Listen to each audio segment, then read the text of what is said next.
سلام زخبركم تخاطاتلتنا أبززلكم وسلام طعنا نمنيلكم لومي شوعات حملة كلتشحن 24 إيرتراوي تقادادا ماي كلب إنتر مارش بينيام جرماي أبشامناي مدرخ تور دي فرانس نتي ناي 100 عامت بأوروب أويان استعبل لوددر أب ميد بدانقو زرزيرو نمبل كالاي جزيو عوت مدرخ كخون بغيالهم إيرتراوي بينيام جرماي أبزناي لومي أزيو أدكامن بدهن زنبرا وددر نغاندي تقانغانيو زنبرا حيالناي كتصبتاوي تقالاساي جاسبر فيليبسن رتيحو ب4 ساعات 4 دقيقة 5 خاليتن قداماي بمخان داغماي تاريخ اب تور دي فرانس سريحهم إيرتراوي بينيام جرماي أبزناي لومي مدرخ أبناي انترميديت ناي كتصبتاوي وددر قداماي أب حنصاص مرغاص دما خالاي بمخان بحافشا 66 نطبي بمخساب حافشاوي وهلول نطبو ناب 216 بمبرخ بنطبي نزمرح تقادادا ماي توهاب قطليا ناي كبر ماليا بمعقاب مسك اندي متحلالختو زخونه جاسبر فيليبسن زنبرو ناي نطبي فللي ناب 88 كباب بيلو يركبالهم إيرتراوي بينيام جرماي زحلفه اب سالساي مدرخ حيزو صنح كبرتات انكو ጸሊም አፍሪቃዊ ኣብ ቱር ዲ ፍራንስ ናይ መድረኽ ዓወት ዘመዝገበ ተባሂሉ ታሪኽ ክሰርሕን ከሎ ንክለቡ ኢንተር ማርች ንፈለማ ግዜኣ ኣብ ቱር ዲ ፍራንስ ናይ መድረኽ ዓወት ከተመዝግብ ዘኽኣለ ተባሂሉ ክብሪ ክረክብን ክብረ ወሰን ክጭብጥን ተራእዩ ቢንያም ግርማይ ቀዳማይ ኤርትራዊ ኣብዚ ቱር ዓወት ዘመዝገበ ክኸውን እውን ክኢል እዩ እነሆ ሕጂ ድማ ብምቕጻል ፈለማ ኤርትራዊ ፈለማ አፍሪቃዊ ቀጠላ ማልያ ኣብ ዝባኑ ዝወደየ ፈለማ አፍሪቃዊ ተቀዳዳማይ ንሽድሸ ግዜ ኣብ ፖዲየም ቱር ዲ ፍራንስ ደየበ ፈለማ አፍሪቃዊ ክልተ መድረኻት ኣብ ቱር ዲ ፍራንስ ተዓወተ ጥራይ ዘይኮነውን ኣብዚ ውድድር ካብ ዝሳተፉ ዘለው ተቀዳደምቲ ክሳብ ሕጂ ንፈለማ ግዜ ናይ ክልተ መድረኻት ዓወት ዝረኸበ ክኸውን ክኢልሎ ዓወታትን ክብረ ወሰናትን ቢንያም ግርማይ እንዳወሰኸ ይኸይድ ኣሎ ንብዙሓት ካብ ትፅቢቶም ወፃኢ ዝኾኖም ተንተንቲ ናይ እንቋ ሓጎሰካ መልእኽቲ ይውሕዝ ኣሎ ቢንያም ግርማይ ኣብ ሳልሳይ መድረኽ ዓወታ መዝጊቡ ብሓጎስ ክነብዕ እንከሎ እንሆ ሎሚ ኣብ ኩነተ ኣእምሮኡ ሰሪፁ ዘሎ ናይ ዓወት ርእሰ ተኣማንነት ከም ዝሕብር ብዙሕ ስምዒታዊ ክኸውን ኣይከኣለን ቢንያም ግርማይ ጌና ማዕሮ ዓወቱ ኪኖ ናይ መድረኽ ዓወት ርሒቑ ነታ ናይ ቀጠልያ ማልያ ኣውሒሱ ክዕወተላ ዝዓበየ ታሪኽ ኣብ ምስራሕ ተጸሚድ ይርከብ ኣሎ ቢንያም ግርማይ ኣብዚ ናይ ሎሚ መድረኽ ንጃስፐር ፊሊፕሰን ኣብ ቀዳመይቲ ናይ ኢንተርሚዲየት ቅጽበታዊት ውድድር ክረትዕ እንከሎ ኣብ መዛዘመ ሕንጻጽ ውድድር ድማ ብተመሳሳሊ ክረትዖ ብምኽኣሉ እቲ ንብዙሕ ዓመታት ተፈራሒ እንዳኾነ ክመጽእ ዝጸንሐን ኣብ ብዙሕ ዓበይቲ ውድድራት ዓበይቲ ዓወታት ክጓናጸፍ ዝጸንሐ ፊሊፕሰን ብዳንጉኡ ግዳይ ስዕረት ገይርዎ ይርከብ ኣሎ ኣብዚ ግዜ እዚ ኣብ ውሽጥን ወጻእን ዝነብር ህዝቢ ኤርትራ ነዚ ተረኺቡን ዝቕጽል ዘሎ ዓወትን ኣብ ምጽምባል ይርከብ ኣሎ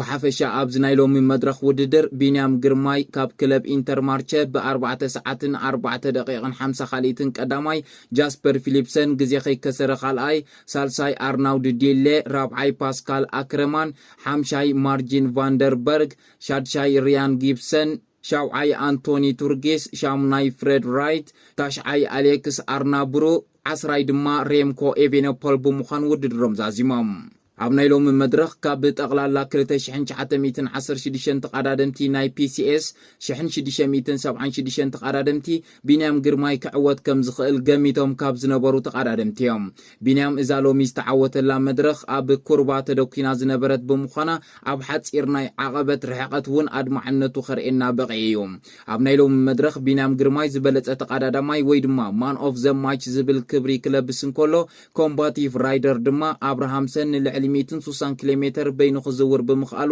ክብሪ ለቢስሎ ቢንያም ግርማይ ተኣምራታዊት ናይ ቅጽበታዊ ቅልት ዘካየደላ መድረኽ ዝያዳ ካልኦት ሎሚ ክትከውን ክኢላላ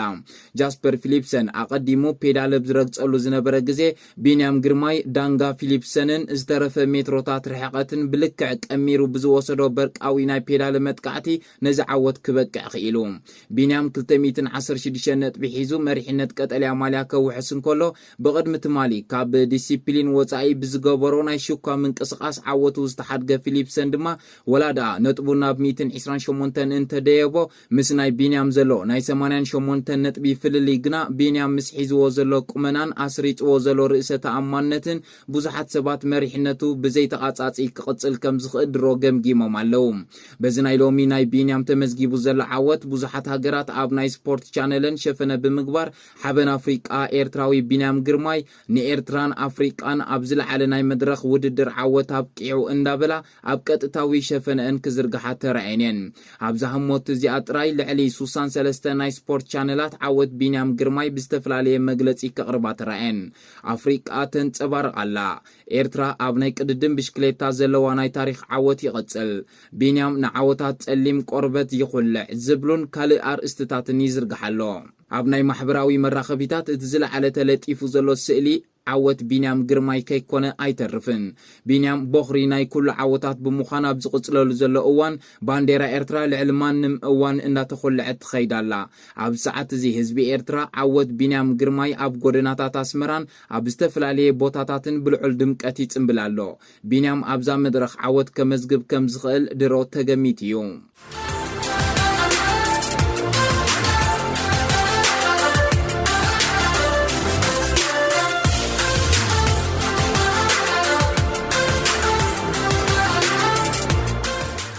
በዚ ናይ ሎሚ መድረኽ ውጽኢት ኣብ ናይ ግዜ ተመዝጊቡ ዘሎ እንተዳ ተዓዚብና ፖጋቻ ብ31 21 13 ቀዳማይ ክመርሕ እንከሎ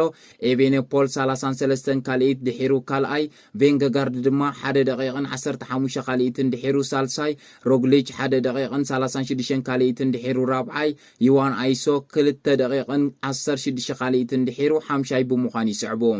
ኣብ ናይ ፖልካ ጀርዚ እንተዳሪና ድማ አብርሃም ሰን ኣብ ናይ ሎሚ መድረኽ ብሙሉእ ናይ ዓቐብ ነጥቢ ብምሕፋስ ብ33 ነጥቢ ቀዳማይ ብምዃን ነታ ካብ ፈለማ ኣብ ዝባኑ ኣስፊርዋ ዘሎ ጻዕዳ ቀያሕ ነጥብጣብ ማልያ ከውሕሳ ኽኢሉሎ። ፖጋቻ ብ20 ነጥቢ ካልኣይ፣ ማዳውስ ብ26 ነጥቢ ሳልሳይ፣ ቬንገጋርድ ብ15 ነጥቢ ራብዓይ ብምዃን ይስዕቡ። ኣብ ናይ ትሕቲ 25 ዓመት ብግዜ ናይ ዝመርሑ ዘለው ተቐዳደምቲ ቀዳማይ ኤቬኔፖል ብ31 21 46 ይዋን ኣይሶ ብ1 ደቂቕን 43 ካልኢትን ድሒሩ ካልኣይ ካርሎስ ሮድሪገስ ብ1 ደቂቕን 58 ካልኢትን ድሒሩ ሳልሳይ ብምዃን ይስዕቡ ኣለው። ኤቬኔፖል ንኣይሶ ኣንጺፍሉ ብዘሎ ናይ ግዜ ፍልልይ ነዛ ጻዕዳ ማልያ ወዲዩ ከም ናይ ቢንያም ብተዛማዲ ንዝቕጽል ሓያለ መድረኻት ኣብ ዝባኖም ክኽደንዋ እዮም። ኣብ ናይ ጋንታ እንተዳ መጺና ዩኤኢ ቀዳመይቲ፣ ሳውዳል ኩዊክ ስቴፕ ካልአይቲ፣ ሬድ ቡል ቦራ ድማ ሳልሳይ ብምዃን ዝመርሓ ዘለዋ ክለባት እየን። ቢንያም ግርማይ ካብ ፈለማ ናብዚ ቱርክ ስለፍ እንከሎ ኣብ ብዙሕ ካታጎሪ ክኣቱ ይከኣለን። ብዙሓት ተንተንቲ ናይዚ ዓውዲ ከም ዝገልጽዎ ዓወት ጸሊም ተቐዳዳማይ ኣብዚ መድረኽ ክርከብ ግምት ዘይነበሮም ብዙሓት ኣካየድቲ ናይዚ ውድድር ከም ዘለው ጥራይ ዘይኮነ ኮነ ኢሎም ንቢንያም ምስ ብቕዓቱ ምስ ሕጹያት ብሉጻት ተቐዳደምቲ ክሰርዕዎ ይተረኣዩን። ቢንያም ነዚ ነገር እዚ ኣብ ሳልሳይ መድረኽ ናይዚ ውድድር ብዳንግኡ ነቲ ኣብ ርእሶም ዝነበረ ናይ ዓሌታውነት ኣረኣያ ስዒሩ ምስ ኮኸብ ዝተገብረሎም ተቐዳደምቲ ክስራዕ ኽኢሉሎ። ቢንያም ኣብ ርእሲ ዘመዝገቡ ዓወት ሓበን ኣፍሪቃውያን ጥራይ ዘይኮነ ሓበን መላእ ጸሊም ዝቆርበቱ ፍጡር ወዲ ሰብ ኮይኑ ይርከብ ኣሎ። ነቲ ንዘመናት ብጻዕዱ ዝተነዓቐ ጸሊም ዝቆርበቱ ህዝቢ በብግዚኡ ነዚ ነገር ዝኳ ክቃለሶ እንተጸንሐ እንሆ ቢንያም ግርማይ ኣብ መዳይ ስፖርት ኣብ ታሪክ ቅድድም ብሽክሌታ ዓለም ነዚ ድሮ ተጻሒፉ ዝነበረ ገጽ ቀይሩ ንብዙሓት ሰባት ኣበራቢሩ ይርከብ ኣሎ። ቢንያም ንኤርትራ ኣብ ዝለዓለ መድረኽ ዓወት ሰቒልዋ ይርከብ። ኤርትራዊ ዳንጋ ኸመይ ከም ዝገብር እንሆ ንመላእ ዓለም ኣዛሪቡሎ። ኤርትራዊ ኣብ ዝሃለኻ ሃሊኻ ንመንነትካ ዘበርኽ ዓወት ተረኺቡሎ ብልዑል ድምቀት ጸንብሎ።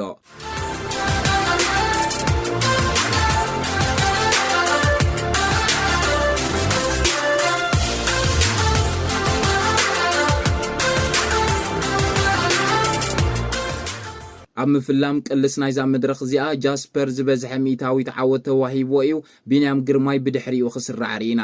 እንተኾነ ግን ንግምታት ናይዚ ናይ ፋቮራይት ራይደር ዝቐየረ ቢንያም ግርማይ ዝለዓለ ኮኸብ ተዋሂብዎ ይርከብ ኣሎ። ኤርትራ ነቲ ካብ ኣፍሪቃ ዝበለጸት ኮይና ብቕድድም ብሽክሌታ ክትመርሖ ዝጸንሐት ደረጃ እንሆ ኣብዚ ግዜ እዚ ናይ ኣፍሪቃ ጉዕዞኣ ናብ ናይ ዓለም ብምምራሕ ክትሳተፎ ድሕሪ ምጽናሕ ብደረጃ ዓለም ዓወታ ኣንጸባራቒ እንዳኾነ ይኸይድ ኣሎ። ቢንያም ድሕሪ ዓወቱ ከም ቀደሙ ንስድሩኡን በዓልቲ ቤቱን ብምምስጋን ጋንቱኡን ዝገበሩሉ ጻዕሪ ኣመስጊኑ በስተጓናጺፍዎ ዘሎ ዓወት ዕጉብ ከም ዝኾነ ወላ እኳ እንተገለጸ ዓወት ጌና ክቕጽል ከም ዝኾነ ግን ነጊሩሎ ክለብ ኢንተር ማርች ብመንገዲ ቢንያም ረኺባቶ ዘላ ዓወታት ካብ ሳልሳይ መድረኽ ፈሊማ ሒዛቶ ኣትያ ዝነበረት ስልቲ ብምቕያር ብምሉእ ሓይላ ብመንገዲ ቢንያም ኣቢላ ክትረኽቦ ደልያ ዘላ ዓወታት ኣብ ምስራሕ ተጸሚዳላ ቢንያም ኣብዚ ግዜ እዚ ነታ ኣብ ታሪኻ ወኒናታ ዘይትፈልጥ ግሪን ጀርዚ ከም እትውንና ክገብር እንከሎ ነዛ ማልያ ክሳብ መጨረሻ ክትፅዕረላ ምዃና ኣንቂዳ ትሰርሕ ከም ዘላ ኣብ መርበብ ሓበሬታ ናይዛ ጋንታ ዝተረኸበ ሓበሬታ የረድእ ቱር ዲ ፍራንስ 2024 ንኽዛዝም ናይ 13 መድረኻት ውድድር ተሪፎ ኣብ ዘሎ ግዜ ወላዳ እቲ ዝሓየለን ኣዝዩ በዳሂ ዝኾነ ቅርፂ መሬት ዘጠቓለለ ናይዚ መድረኽ ብሕጂ ዘሎ እንተኾነ ካብ ዓወት ድሕር ምባል ከምዘየለ ዝገለጸት ክለቡ ቢንያም ብዝገብሮ ዘሎ ስራሕ ልዕሊ መጠን ዕግብቲ ከም ዘላ ኣፈኛ ናይታ ክለብ ኣብ ዘውፅኦ መግለፂ የነፅር ፊሊፕሰን ቅድሚ ትማል ካብ ዓወት ተሰሪዝሉ ኣብ ዝነበረ ግዜ ነዛ ናይ ሎሚ መድረኽ ክዕወተላ ጥራይ ከም ዘለዎ ኣሚን እዩ ናብዛ መድረኽ ኣትዩ ጋንቱኡ ናይ ሓመቑን ክሳብ መወዳእታ ኪሎሜትራት ሊድ ኣውት ብምግባር ዝተዋፅእዎ ስራሕ ቀሊል ኣይነበረን እዚ ኩሉ ኮይኑ ግና ፊሊፕሰን ንደናጉ ቢንያም ክዝርዝር ሓይሊ ይረኸበን ንጥበብን ሓይልን ቢንያም ዘስተውዓለ ፊሊፕሰን ኣብ ዝመፅእ መድረኻት ምስ ቢንያም ዝገብሮ ጥምጥም ሒዝዎ ዝነበረ ሞራል ንእለቱ ባይታ ከም ዝወደቐ የርእየካ ቢንያም ድሕሪ ዓወቱ ኣብ ዝሃቦ መግለፂ ነዚ መድረኽ እዚ ኩላትና ክንዕወተሉ ኢልና ስለ ዝኣተና ክሳብ መወዳእታ ኪሎሜትራት ብሰላም ክንበፅሕ ኢና ንሓድሕድና ጽቡቕ ዕድል ተባሂልና ከም ውፅኢቱ ኣብ መወዳእታ ኪሎሜትራት ኣብ ዝተረፈ ህሞት ድማ ፔሌቶን እንዳተፈናጨለት ኣብ ዝኸደትሉ እዋን ኣብ ቅድሚት ዝወፃና ካብ 5 ዘይንበዝሕ ምስ ተረፍና ኣቐዲመ ፔዳለ ክረግፅ ኣይመረፅኩን ዝተረፈ ሜትሮታት ተዓዚበ ካብ ጎማ ቅድመይ ከይተረፍኩ ሓይሊ ዳንጋ ፊሊፕሰን ተዓዚበ ከጥቅዕ መሪፀ እንሆ ድማ ብዝገበርክዎ ቅማረ ነዚ ዓወት በቂዕ ኣለኹሞ እንቋዕ ሓጎሰና ክብል ተዛሪቡ ቢንያም ንሕና እውን ፀባስቲኻና እንቋዕ ደስ በለካ ክንብሎ ንፈቱ ኣብ መጻኢ መድረኻት ውድድሩ ድማ ብሰላም ፈሊሙ ብሰላም ክውድእ ሰናይ ምንየትና እንዳገለጽና ዝኸበርኩም ሰማዕትና ውፅኢት ሻምናይ መድረኽ ቱር ዲ ፍራንስ ኣብዚ ንዛዝም ሰሰናዩ